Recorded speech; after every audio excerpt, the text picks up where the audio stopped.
Bonjour, je suis Werther. Et vous écoutez La Chandelle de Verre, le podcast de la Garde de Nuit qui analyse la saga Trône de Fer. Aujourd'hui, les parricides de Stannis, épisode 2, Renly Baratheon, le petit frère jalousé, par Drozo. La dernière fois, nous avions analysé la mort de Maestre Cressen, le père de substitution de Stannis. Si ce décès ne peut être considéré comme un parricide, Stannis ayant même tenté de sauver le vieux maître, l'affaire que nous allons analyser aujourd'hui est beaucoup plus incriminante pour lui. Au point que la responsabilité de Stannis semble établie pour beaucoup de personnages principaux, ainsi que pour nombre de lecteurs. Il s'agit de l'assassinat du roi Renly Baratheon, le petit frère de Stannis. Mais la vérité sur cette sombre affaire est-elle aussi simple qu'elle le paraît? Une enquête minutieuse s'impose.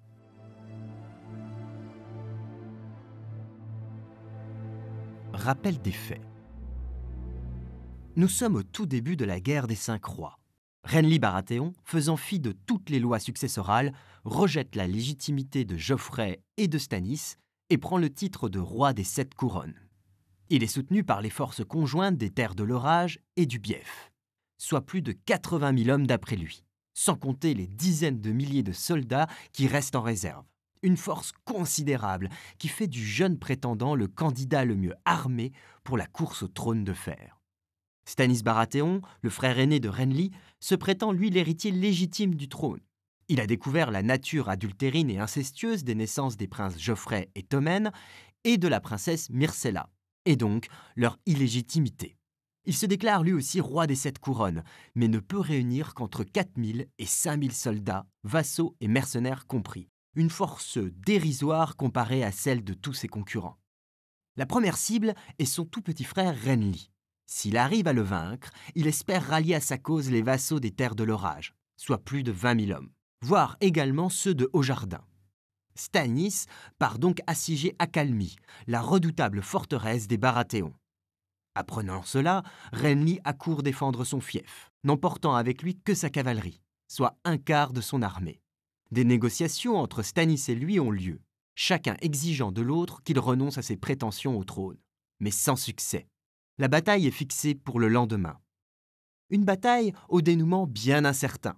Si Stannis a pour lui son génie tactique, il est l'un des tacticiens les plus réputés et craints de Westeros, là où Renly reste un novice qui n'a encore jamais eu l'occasion de faire ses preuves, l'armée de Renly reste 4 fois plus grosse que la sienne.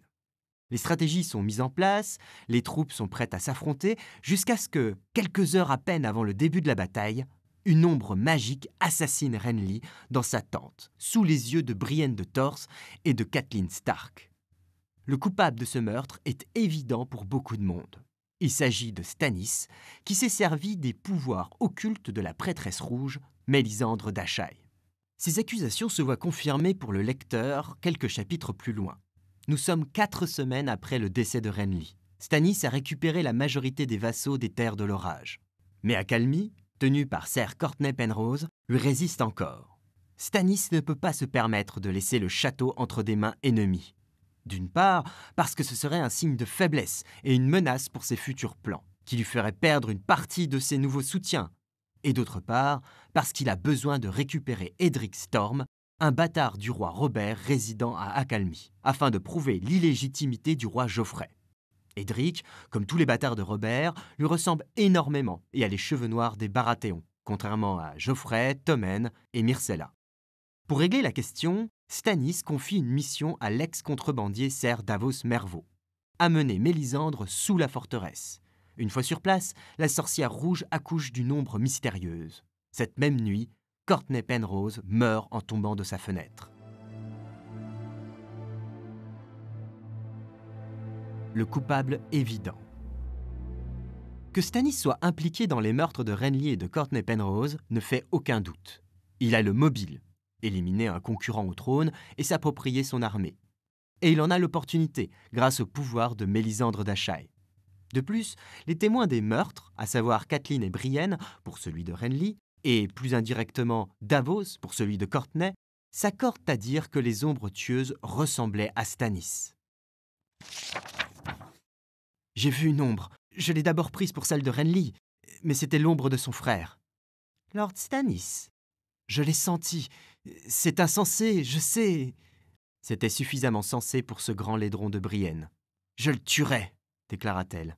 Avec la propre épée de mon seigneur, je le tuerai. Je le jure. Je le jure, je le jure. A Clash of Kings, Catelyn 4. Les bras se libérèrent en gigotant convulsivement. Des doigts noirs serpentèrent autour des cuisses crispées de Mélisandre, qui continua de pousser jusqu'à ce que l'ombre tout entière se fût extirpée au monde et dressée, plus grande que Davos, aussi haute que le tunnel au-dessus du bateau. Il n'eut qu'une seconde pour la regarder avant qu'elle ne s'éclipse, ne s'insinue entre les barreaux de la herse et ne détale à la surface des eaux. Mais cette seconde dura bien assez. Cette ombre, il la connaissait, comme il connaissait l'homme qui la projetait. A Clash of Kings, Davos 2. L'idée de la mort de Renly ne sort d'ailleurs pas de nulle part, puisqu'elle a été évoquée par la propre femme de Stannis, la reine Sélys Florent, lors d'un conseil de guerre. Le roi ne contredit d'ailleurs pas sa femme et l'écoute attentivement jusqu'au bout. Une attitude que l'on pourrait trouver suspecte. Qui donc resterait aussi calme lorsqu'on lui parle de la mort de son frère? Cette attitude est en réalité à nuancer, puisqu'elle est surtout représentative des méthodes de Stannis, et non une preuve de sa culpabilité. En effet, même quand ses conseillers lui proposent des plans odieux ou stupides, Stannis les écoute toujours avec attention, une attitude que semblent également partager Eddard et Robb Stark. Davos te dirait le contraire, objecta Stannis. Ces épées ont prêté serment à Renly. Le charme de mon jeune frère opère. On l'aime comme on aimait Robert. Et on ne m'a jamais aimé. Certes, admit-elle, mais que Renly meure. Comme les yeux rétrécis de Stannis la scrutaient longuement, Cressen n'y tint plus. Il n'y faut pas songer. De quelque foucade que Renly se soit rendu coupable, sire. Foucade? J'appelle cela trahison. Stannis revint à sa femme. Outre sa force et sa jeunesse, mon frère a pour lui des troupes nombreuses, sans compter ses arcs-en-ciel de chevaliers. Dans les flammes, Mélisandre a lu sa mort. Le maître balbutia, horrifié. Un fratricide? Ceci est mal, messire, impensable. Écoutez-moi, je vous en conjure. Lady Sélys le toisa. Et que lui direz-vous, maître? Qu'il peut obtenir un demi-royaume en allant à 2 genoux supplier les Stark et en vendant notre fille à Lady Arryn? Je connais ton opinion, Cressen, dit Lord Stannis. À elle, maintenant, de m'exposer la sienne. Retire-toi. A Clash of Kings, prologue. Si cela ne suffisait pas, Mélisandre elle-même explique dans A Storm of Swords à Davos comment elle s'y est prise pour fabriquer ces fameuses ombres. Il lui a suffi de coucher avec le roi et de puiser dans son énergie vitale. Une opération qu'elle ne peut plus retenter après la mort de Courtenay, à cause de la faiblesse physique que ces sortilèges ont provoquée chez Stannis. Le procès rognon se laisserait-il à ce point terrifier par une ombre éphémère? Reprenez courage, allons. Les ombres s'animent exclusivement quand la lumière les met au monde, et les feux du roi brûlent si bas que je n'ose plus lui en soutirer pour procréer un nouveau fils. Cela risquerait fort de le tuer. Mélisandre se rapprocha des barreaux. Mais d'un autre homme, toutefois, d'un homme dont les flammes brûlent encore haut et clair. Si vous désirez véritablement servir la cause de votre roi, venez à ma chambre une nuit. Le plaisir que je vous donnerai, vous n'avez jamais rien connu de tel, et votre feu vital me servirait à faire. A Storm of Swords, Davos 3. Ajoutons à tout cela que la mort de Renly peut être perçue comme juste et nécessaire aux yeux de Stannis, puisqu'il s'est rendu coupable de haute trahison aux yeux des lois des 7 couronnes, en ne tenant pas compte des règles de succession et en lui usurpant son titre et ses vassaux. La menace qu'il représente est sérieuse et mortelle. Stannis en est conscient avant même de quitter Père-Dragon. Grâce à une vision que Mélisandre a eue, où son cadet massacrait son armée sous les remparts de Port-Réal, vision qui se réalisera toutefois, puisque Garlan Tyrell, portant l'armure de Renly et se faisant passer pour son fantôme, finira par vaincre l'armée de Stannis au pied de la cité. Nous verrons également une scène où Renly envisage la mort de Stannis lors d'un conseil de guerre auquel assiste Catelyn Stark. Quand mon frère tombera, veuillez qu'on n'outrage pas sa dépouille. Il est de mon propre sang, je ne veux pas qu'on promène sa tête au bout d'une pique. A Clash of Kings, Catelyn 4. À noter que l'idée que les deux frères allaient tôt ou tard être forcés de s'entretuer est une idée que sous-entend Tyrion dans un de ses chapitres. Autrement capital était le fait que Stannis se fût proclamé roi. Et comment Renly va-t-il réagir en l'apprenant? Il n'y avait pas de place pour tous deux sur le trône de fer. A Clash of Kings, Tyrion 3. L'affaire semble donc classée. Stannis a tué Renly grâce au pouvoir d'ensorceleuse d'ombre de Mélisandre, alors même que les deux frères s'étaient apparemment résignés à ce que leur lutte soit mortelle. Mais un doute subsiste toujours. Stannis était-il conscient de ses actes? A-t-il de son plein gré créé une ombre pour tuer son frère? Ou bien a-t-il été manipulé par Mélisandre, qui se serait servi de son feu vital pour créer et diriger elle-même les ombres, et ce, à l'insu même de Stannis? La question se pose d'autant plus lorsqu'on lit le témoignage que fait Stannis de la nuit du meurtre. À peine Stannis paraît-il l'entendre. « Je suis convaincu que Cersei a trempé dans la mort de Robert. J'en ferai justice. Ouais, de même que pour Jon Arryn et Ned Stark. Et pour Renly ?» Les mots étaient sortis à l'étourdi. Davos s'en repentit trop tard. Au bout d'un interminable silence, le roi finit par souffler tout bas. « Il m'arrive d'en rêver. De la mort de Renly. Une tente verte, des chandelles, des cris de femmes et du sang. » Il considéra ses mains. « À l'heure de sa mort, je me trouvais encore au lit. Votre Devan vous le dira. Il tenta de me réveiller. L'aube approchait, mes vassaux attendaient, dévorés d'anxiété. J'aurais déjà dû être en selle, tout armé. Renly attaquerait, je le savais, dès le point du jour. D'après Devan, je me débattais, poussais des cris. Mais qu'importe, ce n'était qu'un rêve. Je dormais sous ma tente quand Renly est mort et, à mon réveil, j'avais les mains nettes. » A Clash of Kings, Davos 2. Si cet extrait prouve bien que Stannis était à l'intérieur de l'ombre et que c'est donc lui qui a physiquement tué Renly, si on peut considérer une ombre comme étant quelque chose de physique, il est au final assez déroutant. D'abord, le roi ne reconnaît pas avoir tué son frère. Pour lui, ce n'était qu'un cauchemar. Il semble éprouver quelques doutes à ce moment-là, c'est vrai. Il a rêvé qu'il assassinait Renly et maintenant Renly est mort. Mais ce n'était qu'un rêve. Nous reviendrons plus tard sur ce point. Mais surtout, si Stannis avait volontairement planifié d'assassiner Renly de cette manière, le faire à ce moment précis n'avait absolument aucun sens. Un des effets secondaires des ombres semble être que Stannis est incapable de se réveiller quand il en utilise une. Or, la nuit précédant une bataille est le pire moment pour ne pas pouvoir être réveillé. Stannis ignore quand Renly va attaquer. Au moment où l'ombre tue Renly, pour ce que Stannis en sait, son frère pourrait très bien être déjà en train de charger avec ses hommes. Et si ce n'est pas Renly qui attaque lui-même, ses vassaux Matys Rowan, Loras Tyrell ou Randyll Tarly pourraient déjà mener l'armée à sa place. Stannis n'a pas délégué le commandement, s'il n'est pas lui-même là pour mener ses hommes. Il ne peut espérer se défendre. Choisir cet instant précis pour invoquer une ombre et être indisponible, c'est de la roulette russe. Une roulette russe qu'il aurait pu s'épargner en invoquant son ombre à un autre moment. Une roulette russe aux conséquences au final mitigées. Certes, ce meurtre permet à Stannis de récupérer une puissante armée de plus de 20 000 hommes, suffisamment puissante pour attaquer Port-Réal, et ce sans avoir à livrer une très périlleuse et incertaine bataille contre Renly. Mais en assassinant Renly, Mélisandre vole aussi la victoire à Stannis. Si Stannis gagne les épées des terres de l'orage comme prévu, il n'a pas pu prouver sa force. Et il va devoir passer tout le reste du roman à essayer de la prouver, en vain. Si Stannis ne peut se permettre de laisser accalmie entre les mains de ses adversaires, alors que le château ne lui apporte aucun avantage tactique, c'est parce que ce serait un aveu de faiblesse et qu'il ne peut plus se permettre au vu de la situation. De plus, Mélisandre vole aussi à Stannis son image d'intégrité, puisqu'il a montré que le meurtre par sorcellerie fait partie de ses méthodes. Et ainsi, Stannis est obligé de laisser Mélisandre en retrait à la bataille de la Néra, alors qu'elle lui aurait été très utile. Elle lui aurait, selon elle, permis de remporter la victoire. C'est parce qu'il doit éviter que la prise de la ville ne soit attribuée par ses hommes à elle plutôt qu'à lui. On verra d'ailleurs bien les conséquences de ce manque de légitimité après la bataille de la Néra, puisque tous ses soutiens l'abandonneront dès la première défaite. Bref, cet assassinat pose beaucoup de questions. Peut-être que, pour comprendre cette histoire d'ombre maléfique, faudrait-il regarder les événements du point de vue de Stannis. le point de vue de Stannis. À aucun moment, même lorsqu'on lui pose directement la question, Stannis n'avoue avoir tué son frère. Il va même jusqu'à le nier dans A Storm of Swords.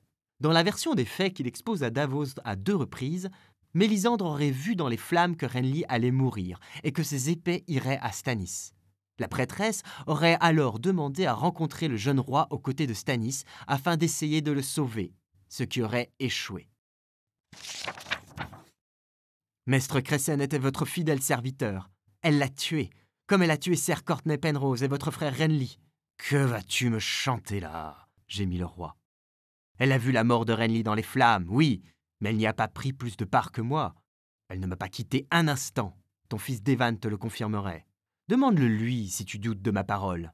Elle aurait épargné Renly si elle l'avait pu. C'est Mélisandre qui m'a conjuré de le rencontrer pour lui donner une dernière chance de se repentir de sa trahison. Et c'est Mélisandre qui m'a dit de t'envoyer chercher, alors que Ser Axel brûlait de te livrer à Arlor. A Storm of Swords, Davos 4. On pourrait arguer que Stannis peut mentir à Davos pour couvrir ses crimes, mais cela ne colle pas avec ce que l'on sait de lui. Stannis n'est pas un menteur, et surtout pas avec Davos. La relation entre eux deux fonctionne justement parce que Davos, de par ses origines modestes, n'a pas cette hypocrisie si fréquente chez les nobles. Et il sait que tout ce qu'il est, il le doit à Stannis. Il lui est loyal, et lorsque le roi lui demande d'exposer son point de vue de manière honnête, il partage avec lui sa vérité, même si elle est déplaisante. Stannis le lui rend bien par ailleurs. Et c'est cette qualité, rare au sein d'une cour de flagorneurs, qui vaudra au chevalier Oignon d'être nommé main du roi. Alors, pourquoi se mentir entre eux ? En fait, Stannis semblait même être incapable de mentir tout court à ses proches. Lorsqu'il humilie Maestre Cressen lors de son banquet dans le but de le faire fuir et de lui sauver la vie, très rapidement il ne supporte plus ce mensonge et y renonce, avec les conséquences que l'on connaît. Lorsqu'il envisage de livrer son neveu Edric Storm aux flammes afin de réveiller les dragons de pierre, la culpabilité le ronge tellement qu'il n'arrive même pas à prononcer le nom du jeune garçon. Mais avec Renly, rien de tout cela.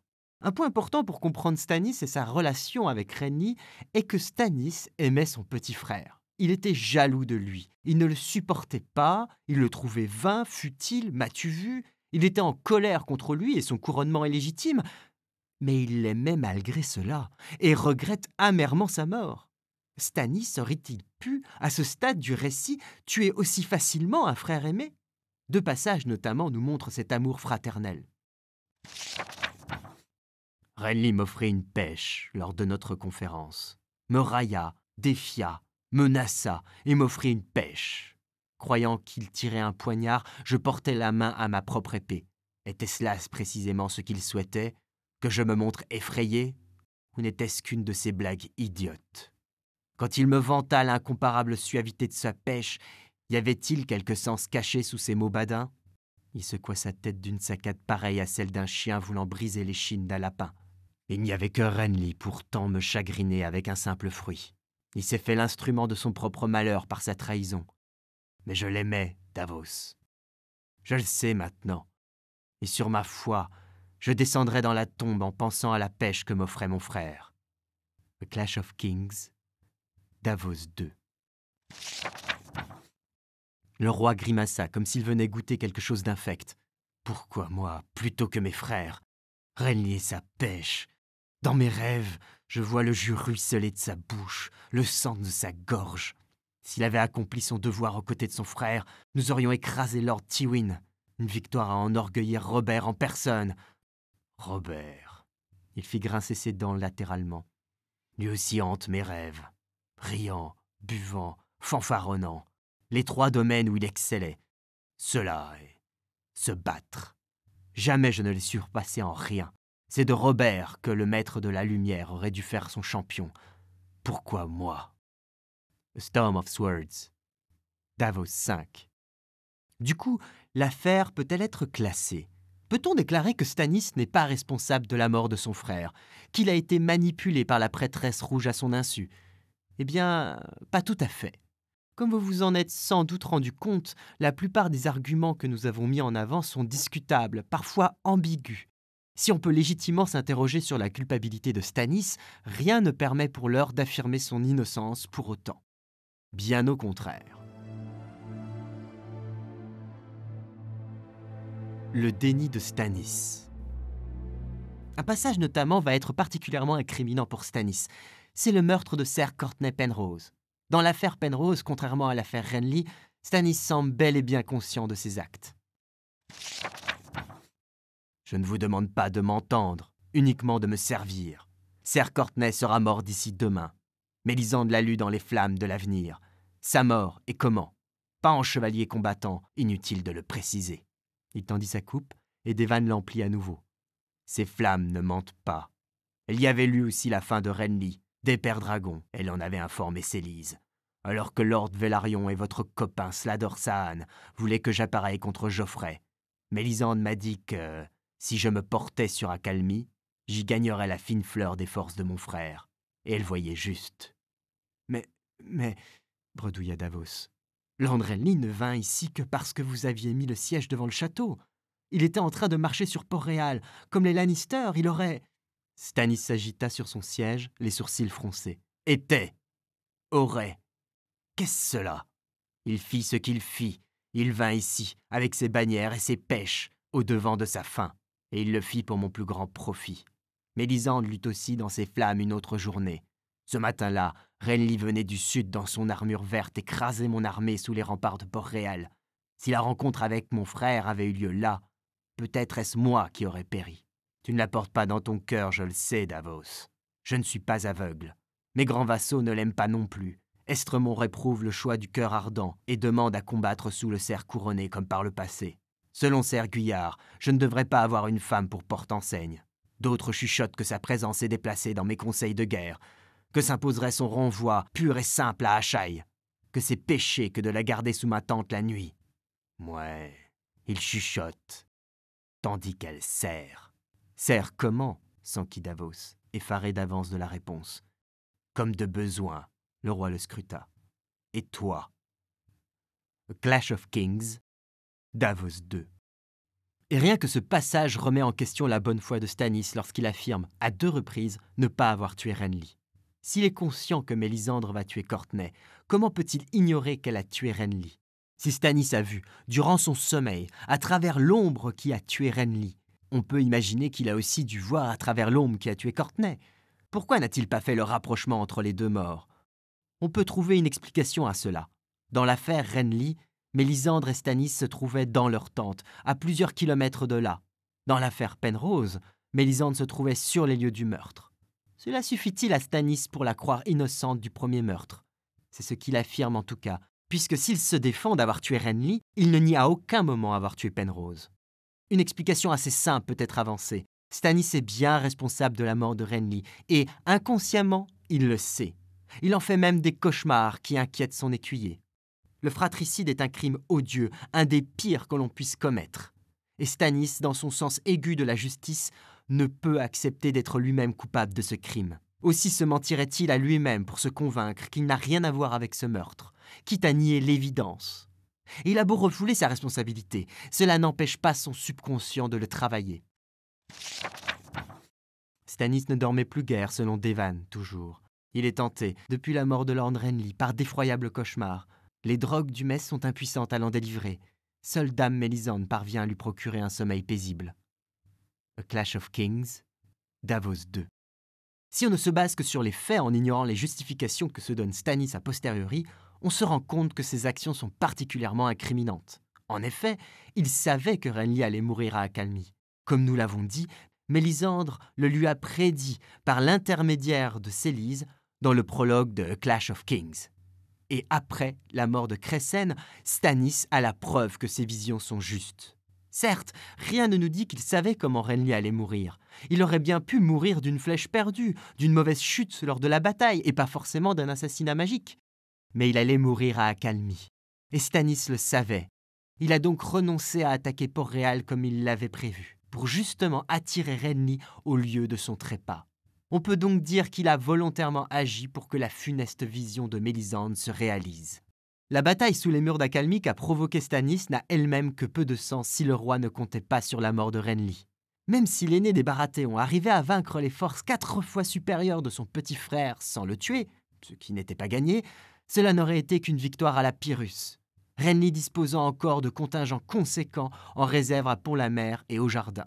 Stannis ne pouvait par cette victoire seul espérer gagner la loyauté des vassaux d'Accalmie et du Bief. Seule la mort ou la capture de Renly pouvait lui permettre de remporter son objectif. Alors peut-être que Stannis n'a pas lui-même donné l'ordre de tuer Renly. Et sans doute qu'il ignorait même que Mélisandre utiliserait une ombre magique pour assassiner son frère, et qui serait lui-même la source de cette ombre. Cette ignorance pourrait même suffire au roi pour se convaincre qu'il est innocent. Mais il n'empêche qu'il a quand même parié sur cette mort. « Suffit !» cria Stannis. « Le maître de la lumière a voulu que mon frère expie sa félonie. Qui fut l'instrument, qu'importe. » A Clash of Kings, Davos 2. Stannis reste malgré tout persuadé de son innocence, et en cela, il rejoint la liste des personnages du trône de fer qui se mentent à eux-mêmes. Pour Stannis, la nécessité de se cacher à lui-même sa culpabilité peut s'expliquer par ses principaux traits de caractère. Sa soif de justice et de devoir, son extrême rigidité et son intransigeance. Stannis a une logique implacable. Les hommes ont des devoirs et ils doivent les respecter. Et s'ils les trahissent, ils doivent être punis en conséquence. Cette logique inflexible et ancrée en lui se retrouve régulièrement confrontée à une réalité bien plus nuancée et complexe. Les serments, les lois et les devoirs sont tellement nombreux qu'il arrive souvent qu'ils rentrent en contradiction les uns avec les autres, et qu'on se retrouve forcé d'en trahir au moins un pour respecter les autres. Et cela, la logique de Stannis ne peut l'accepter. Aussi se replie-t-il dans le déni pour ne pas avoir à rompre ce système de pensée. On a un exemple de ces contradictions lorsque Davos lui rappelle sa propre trahison envers le roi Aerys II Targaryen lors de la rébellion de Robert Baratheon. Il est du devoir d'un chacun de rester fidèle à son roi légitime, dût le Seigneur concert se révéler par jure, déclara Stannis d'un ton qui ne souffrait point de réplique. Le désespoir fit perdre la tête à Davos, qui, avec une témérité proche de la démence, lança « Comme vous êtes resté fidèle au roi Aerys quand votre frère brandit contre lui ses bannières ?» A Storm of Swords, Davos 4. Stannis a le devoir de devenir roi, même s'il ne le désire pas. En se couronnant et en lui volant ses vassaux, son frère devient un félon. Et surtout, il met Stannis au pied du mur. Il ne peut attaquer Port-Réal sans se faire écraser ensuite par son petit frère. Et de toute façon, il n'a pas les hommes pour attaquer la ville. Parier sur la mort de Renly est donc sa seule solution pour répondre à son devoir de devenir roi. Mais ce faisant, il trahit son devoir de respecter la loi et de ne pas commettre, même indirectement, même sans en donner l'ordre, un parricide. Aussi, le déni est-il la seule solution qui lui reste. Comme vous avez pu le constater, la culpabilité de Stannis dans la mort de Renly est assez floue. Il a vraisemblablement parié dessus, l'a indirectement provoqué, mais au final ne semble pas forcément en avoir donné l'ordre. Il y a cependant un personnage très important dans la mort de Renly dont nous n'avons que peu parlé. Et ce personnage, c'est Mélisandre d'Asshai. Mélisandre a prédit la mort de Renly à Stannis. C'est elle qui conseille au roi de se rendre à Accalmie pour y récupérer ses soldats. Elle qui trompe Stannis en se servant de lui pour créer l'ombre tueuse, le rendant ainsi malgré lui complice du fratricide. Et pourtant, lorsque Davos l'accuse du meurtre de Renly, elle nie sa responsabilité. Et Renly, qui l'a tué ? Elle tourna la tête. Dans l'ombre du capuchon, ses prunelles avaient le rougeoiement pâle des chandelles. Pas moi. Menteuse.